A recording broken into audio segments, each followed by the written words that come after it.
Right now, the end of the Shaheds has already arrived. Ukraine is raising its own Iron Dome. The Ukrainian sky is being closed forever. A shock for the Kremlin, a new Ukrainian shield turns Russian drones and missiles into scrap metal in seconds. Kyiv says a loud no to Putin's terror. The world is standing in line. Ukrainian drones are becoming the main trend in global security. Even the oil kings want to buy them. Ukrainian drones are becoming a new gold mine. The Ukrainian-style technological boom is gaining momentum, and this is only the beginning. The front has exploded. The armed forces are pressing the enemy in southern Ukraine. Ukrainian defenders are crushing Russia's defenses to zero. The enemy's positions are cracking. The Ukrainian army is breaking the plans for Russia's summer offensive. The armed forces are reclaiming their land meter by meter. A geopolitical bomb. Ukraine is preparing operations beyond the front lines. It's getting hot for the Kremlin. Belarus and Transnistria are under Kyiv's close scrutiny. The big game has begun. Ukraine is changing the balance of power. Neighboring regions are emerging from Moscow's shadow. A scandal in Europe. Orban is launching a new attack on Kyiv before the elections. But the truth is on Ukraine's side, and Kyiv found an unexpected answer to Orban that settled it. Panic in the Russian rear. Ukrainian weapons know no limits. The Russian rear is no longer safe. The armed forces strike where the enemy least expects it. Ukrainian developments are changing the course of the war. All this and more in our upcoming episode of Hotspot. What a turn of events. An end to Russian Shaheds and missile aggression. Ukraine is preparing its own powerful shield against aerial terror. Kyiv is creating a unique defense system, a homegrown Iron Dome. A more flexible and multi-layered system. Several key elements at once: detection, tracking, and destruction of enemy drones and missiles. Such a combination is a real trap for Russian terror. All the details right now. The enemy Shaheds are finished. Ukraine is launching a new weapon against kamikaze drones. Ukrainian interceptor drones have become a real global hit. More and more Gulf countries are interested in the Ukrainian anti-drone system. It's reported that Saudi Arabia is in talks with Ukraine over a major arms deal. And this is far from the first interested country. Ukraine sent interceptor drones and a team of experts to Jordan to protect American military bases. Right now, no one in the world has more experience fighting Iranian drones than Kyiv. The Ukrainian Sting interceptor drone is one of the most effective means of shooting down Shaheds. Its successful hit rate is almost, or you could say nearly 90%, which is quite impressive when you consider the context. But now the number of destroyed Russian Shaheds will be much higher. A Ukrainian company has begun mass-producing air baby interceptors, and its specific task is to catch up and destroy the enemy drone. The essence. The physical principles underlying the way all interceptor drones function are essentially identical in most respects. The radar station plays a crucial role by guiding the operator directly to the drone, ensuring precise tracking. Well, the one that's being intercepted. The operator makes visual contact, and then the interceptor drone performs its intended function.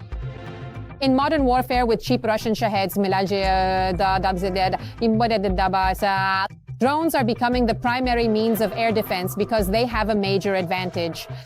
The Americans can only produce 600 Patriot missiles per year so far. But you can produce interceptor drones, 60,000 of them. It's a cheap, effective, and easily accessible solution that is affordable, works well, and is simple to use. An adaptable and flexible means of counteraction, especially in various situations. And countries that have even the best air defense systems eventually realize that it's not the best defense option. The largest Patriot manufacturer in America produces 60 to 65 missiles a month, so it's clear these stocks will be exhausted by any country. No matter how many of these missiles there are, they won't be enough to fight Iranian Shaheds. But air defense reform is just the beginning. After all, the Air Force is talking about creating something bigger. A Ukrainian Iron Dome. At the moment, we have 4 clearly defined components that will work to create our Ukrainian dome. It will differ from the Israeli one because our dome must be much larger. On our dome, let's say the Israeli dome is just a tiny little speck. In terms of size, I mean. So it's possible to saturate a speck with expensive missiles, but it's impossible to saturate our dome with large missiles like Patriot or Iris-T. But will this dome actually be better than the Israeli one, and in what way? In military terms, it's called a Unified Integrated Air Defense System. That is the essence. The idea here is to combine all available means of observation and detection of enemy targets, together with all possible means of their interception, and to integrate all of this into a single automated system. Obviously, our system will be even better than the Israeli one.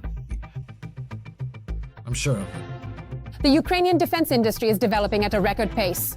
It long ago stopped relying on help from friendly countries and started betting on its own technologies for defense against Russian attacks.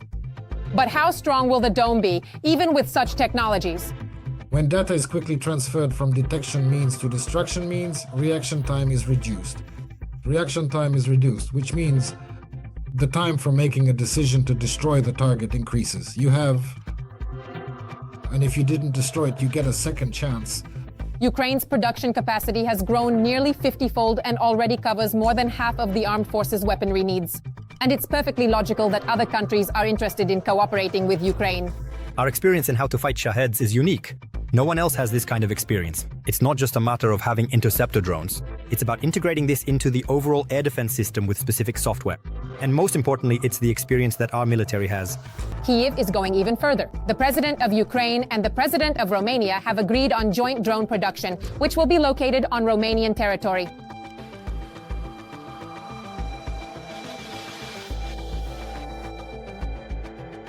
Ukraine is creating a new sky defense. With an Iron Dome and interceptor drones, the enemy Shahed will no longer get through. A new stage of Ukrainian air defense has already begun. Sensation. Ukrainian drones are becoming a real technological hit.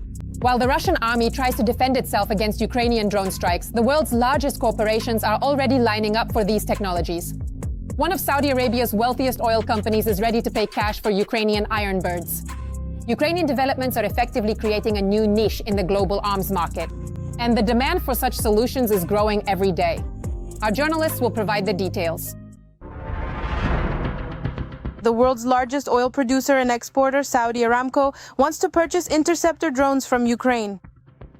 They want to use drones to defend against Iranian attacks targeting oil fields.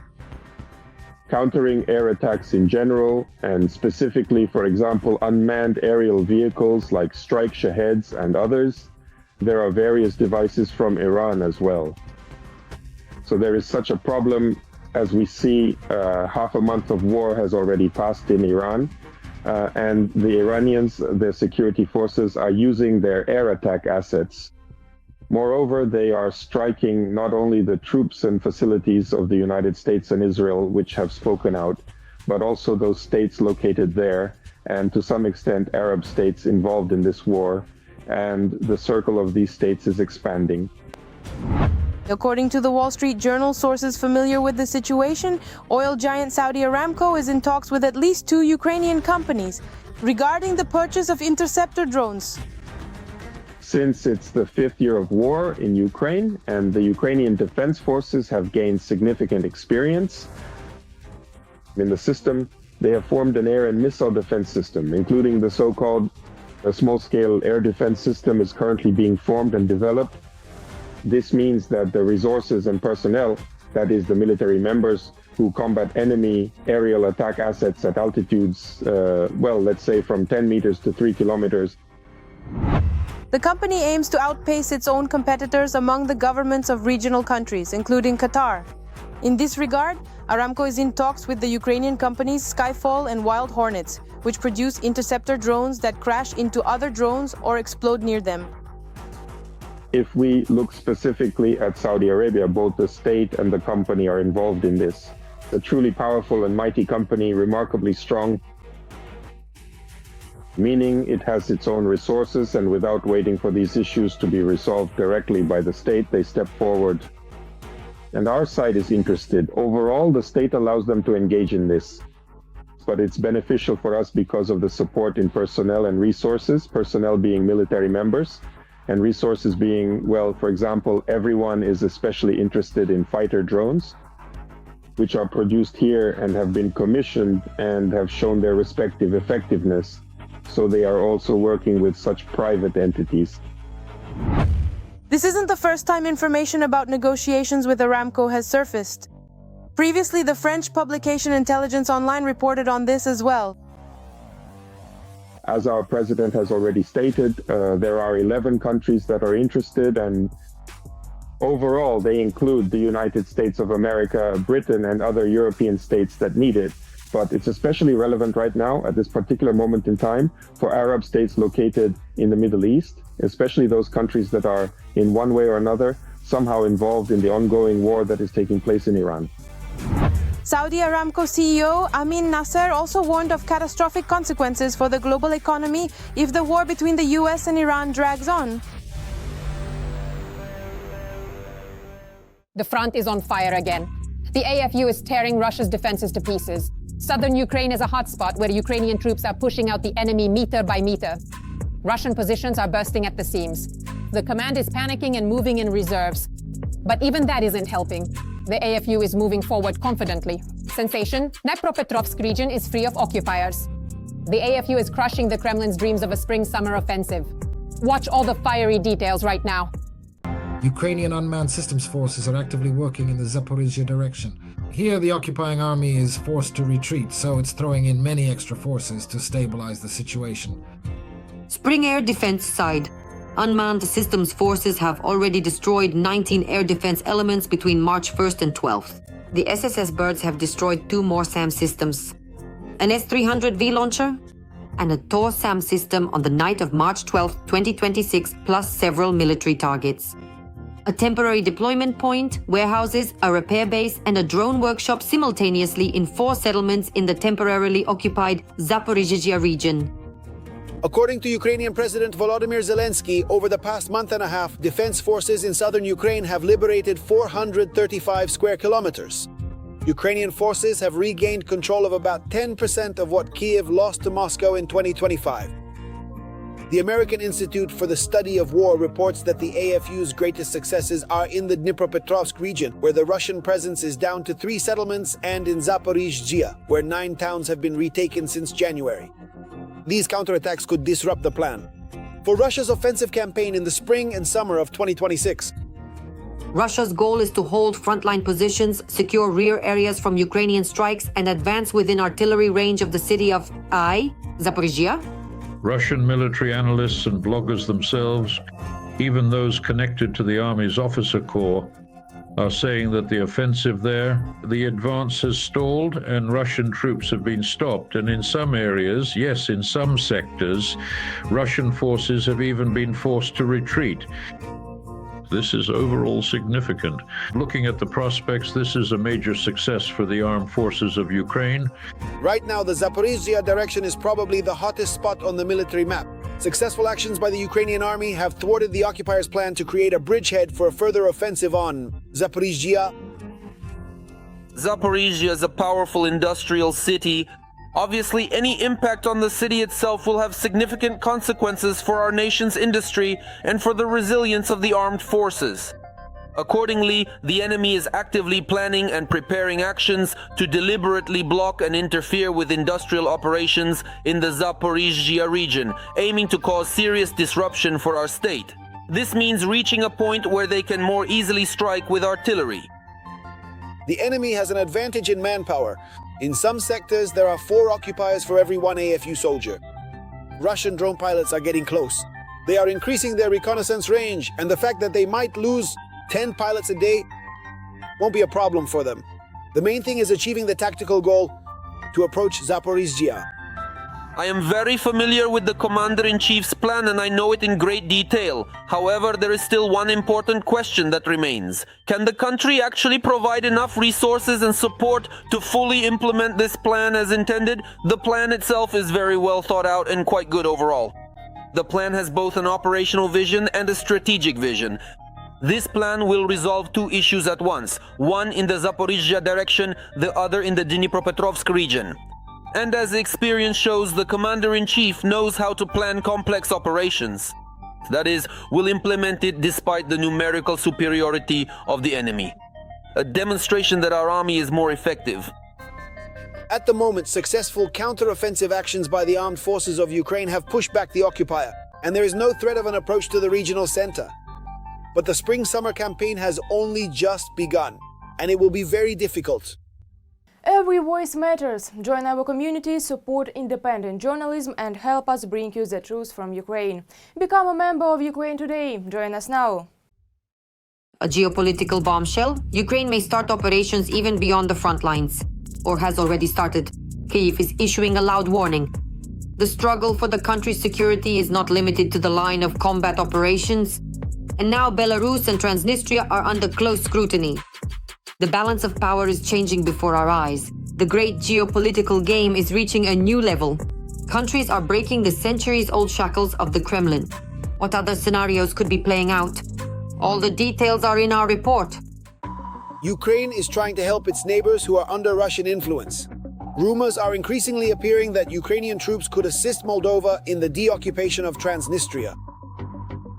They keep their grouping there. Everything is fine for them there. This could be more of a threat to us, and we can resolve this issue if we set our minds to it. Resolve it radically. But is it necessary to do so? This is where such geopolitical questions begin. An enclave whose task is both the destabilization of the Republic of Moldova itself and the destabilization of Ukraine. It's already clear that if Russia fails to achieve a decisive victory in the war of attrition against Ukraine, Transnistria's days will be numbered. The self-proclaimed republic will cease to exist and become an ordinary region of Moldova, and the Russian forces on foreign soil will be expelled from Moldova, just as they were expelled from other countries, where they tried to plant their bloody roots. And although Putin publicly speaks dismissively of Moldova on purpose, the Russians are constantly trying to interfere in the country's politics and elections to install their candidates and gain full access to temporarily occupied Transnistria. Moldova is one of the poorest countries in Europe. Quite recently, it was the poorest country in Europe. Now Ukraine has taken this place of honor. For us, the presence is of great value. Of this country and the CIS doesn't have. They really need there to be, well, right here in Moldova, how should I say? Demand. There is political demand for a government that is able to negotiate with the Kremlin. What is this for? It's so that the government essentially turns a blind eye to the steadily increasing military presence in the Transnistrian region. Because if you turn a blind eye here, then in just 3 or 4 weeks, there will be 10,000 troops stationed there, all of them heavily armed and truly armed to the teeth. And then you can imagine what kind of tension that creates in the region. And not only in the south, west of Ukraine, but also in the southeast of Romania. Another country whose elections the Russians are already interfering in is Hungary. Russian political strategists are trying to push the current Prime Minister Orban for re-election and are building the country's election campaign and policy on hatred of Ukraine. We don't want the Ukrainians to drag us into their war. We don't want Hungarians to go and die for Ukraine. We don't want our farmers to go bankrupt. We don't want Europe to turn into their mafia nest. We don't want Hungarian money to be sent to Ukraine. A very blatant anti-Hungarian policy is being pursued in Ukraine. And the Ukrainians expect that Brussels and their Hungarian puppets will put enough pressure on Hungary to take a position that serves Ukraine's interests. Hungary provides 30 to 40% of Ukraine's electricity imports. And in this sector, the Hungarian government can create difficulties for Ukraine. The Ukrainians had better remember this when they decide at various planning tables whether to bomb the Druzhba pipeline or not, so let that be in their thoughts. President Zelensky has already threatened Orban to stop his sabotage because it costs the lives of Ukrainians. Orban in turn invented a fake story about threats to his family. It's just that the Russians are killing us and we have to give oil to Orban because the poor guy can't win the election without this oil. We hope that this person in the European Union will not block the 90 billion, or the first tranche of 90 billion, and the Ukrainian warriors will have weapons. Otherwise, we'll give this person's address to our armed forces, to our boys. Let them call him and talk to him in their own language. The Ukrainians are already threatening my family, children, and grandchildren. Everyone is fine, but there is a limit to everything. At this time, my family is gathering together, and I ask them to take this seriously, but not to be afraid. Although this is not normal for our usual life. We will figure out how to adapt to this. As we can see, Orban is not particularly bothered by this. not particularly bothered, if only because in an election campaign any means will do, including declaring a neighboring country an enemy based solely on the fact that it does not want to allow the financing of a war against itself. One can, of course, hope that when the election campaign is over, the Prime Minister of Hungary will be much more cautious in his statements and will no longer demand that Ukraine agree with all of his political views about the future, including his views on ties with Moscow. After the deployment of the Oreshnik on Belarusian territory and assistance in coordinating Shahed drone strikes on Ukraine, President Zelensky threatened the self-proclaimed Lukashenko with consequences for being dragged into the war. It is Lukashenko's fantasy that he will be helped if he continues to get dragged into this war. Moreover, we are not in the first year of the war. And it is already a technological war. We do not use our drones against Belarus because we are not at war with them.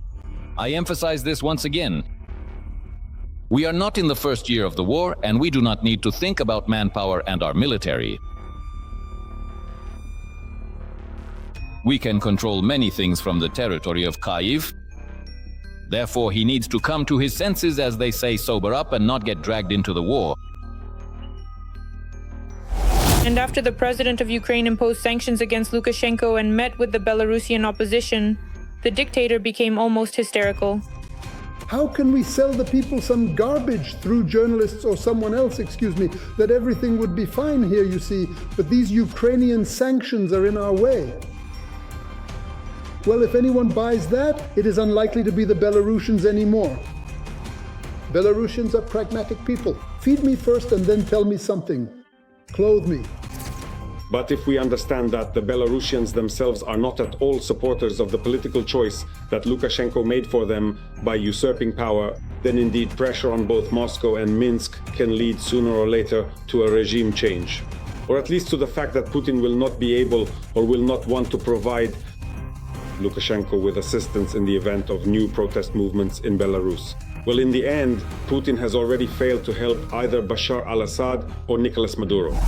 Russia is weakening every day, and this is felt primarily by those countries where Russian troops or Kremlin money have managed to infiltrate. And perhaps very soon the peoples of these countries will be able to reclaim what is rightfully theirs.